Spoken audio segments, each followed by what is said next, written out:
up on them. Yes. I'm going to tell you a good first date story. Good. It's very sweet. Okay. How much time do I have? I'm as much kinda as you want. The floor is yours. Okay, 2015, I sign up to go on a singles cruise. Bump. That's how all good stories start. I sign up for the cruise in June. The cruise is not until December, like between Christmas and New Year's. And there's these, like, I don't know what you call them. It's kind of like a Facebook, but for the cruise. Like, you can see people's profiles. It's kind of like Bumble for the cruise. And we're obviously all single, or supposedly. And so you can start chatting with people. I made a lot of girlfriends, and I started talking to this guy who lived in, I don't remember, somewhere up northwest. He was a physician. He Northwest Europe? Northwest Europe, Northwest America. Oh, okay.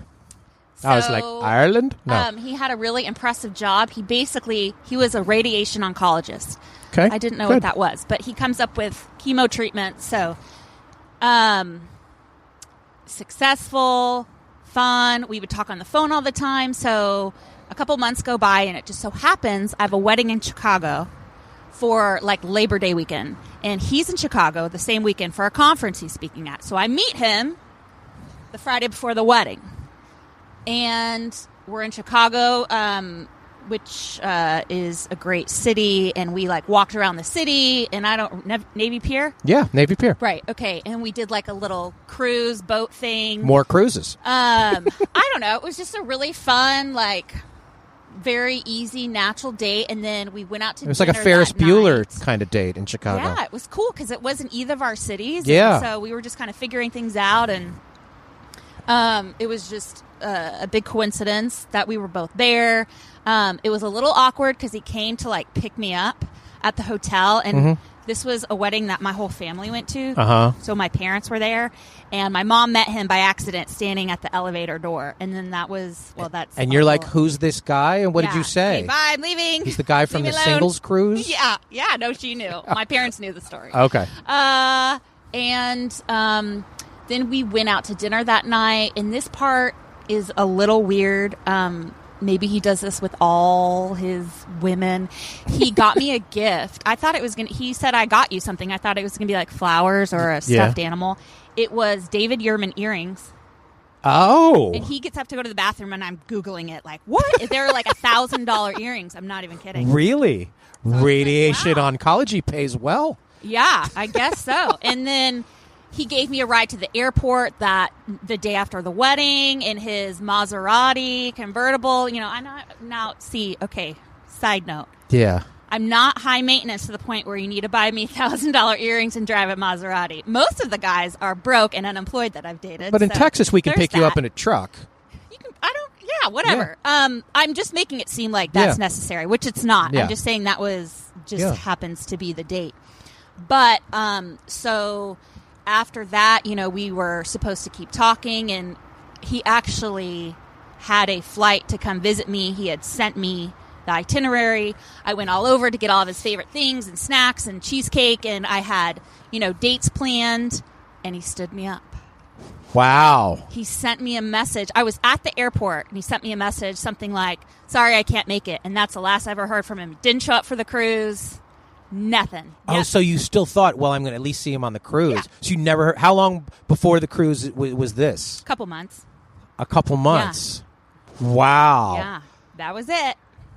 Yeah, weird. Bad. Might have met somebody. But it was a good date. That's a really good point you bring up, though. Two people who don't know each other that well exploring another place that neither of you been, because there's a lot of times like, oh, I'm going to show you my favorite places, or I'm going to show you my city, but I kind of think like, let's go meet somewhere that neither of us knows and figure it out is a really good idea. I like that. There were some good elements in that date, so that's a very good story that took a very strange turn. Oh, she's back. You got 2 tickets. How long has that car been here? Oh, a while. Yeah, it's like a walk of shame here, isn't it? God.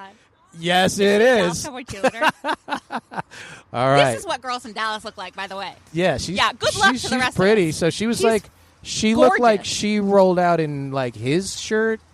No, that's a crop top. That is not his shirt. Oh, all right. Okay. There's a lot going on there. Yeah, She didn't seem too alarmed about the tickets. But look at the parking job. It's straddling two lines. She clearly drove shit-faced. Probably. All right. Well, good luck to her.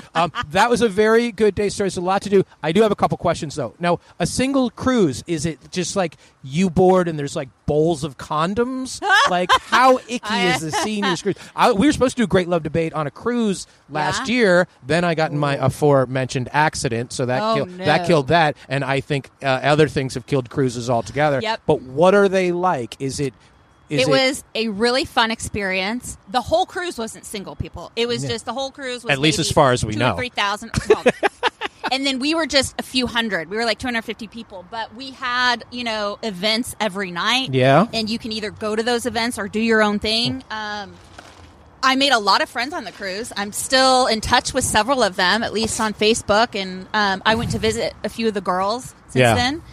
I mean, I made girlfriends. The guys were just, as usual, a big letdown. Yeah. But it was fun. I know. I do hope cruises come back because people who do them love them. Like most people, if you don't get sick, which a lot of people do get sick on cruises, and I'm not just talking about like virus sick. I'm talking about seasick. Like a lot of times you just don't know. Yeah. When I was a kid, we lived in Paris and we moved back from Europe, and we took the QE2 to move back to New York. It was like the way we got back.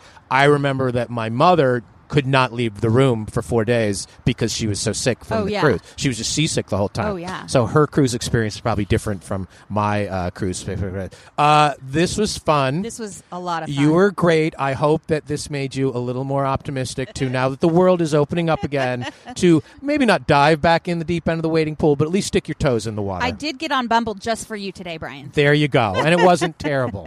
And you have been on Plenty of Fish before, and I always say, if you're on Plenty of Fish, you might as well be on Craigslist, okay? So get off. So stick with the mainstream app. I think people have had time to think about it, and I think we're going to have a lot more dates moving forward. As far as us, like, share, subscribe, and please review this podcast. Your reviews mean a lot in the podcasting ecosystem. Go to ratethispodcast.com/GLD. That makes it really, really easy. Shoot us an email, greatlovedebate@gmail.com. We have a listener letter episode coming up. We got a lot of great guests coming up. And on October 21st, we're doing the people at Deepen, DEEPEN, are doing a virtual Great Love Debate with all the bells and whistles. For all the people in places like Southeast Europe that we don't get to go to or that we have gotten canceled, go to greatlovedebate.com or go to wedeepen.com and sign up for that. Space is limited and space is running out. It's going to be really, really fun because remember, as always, at the Great Love Debate, we never stop making love. See you next time.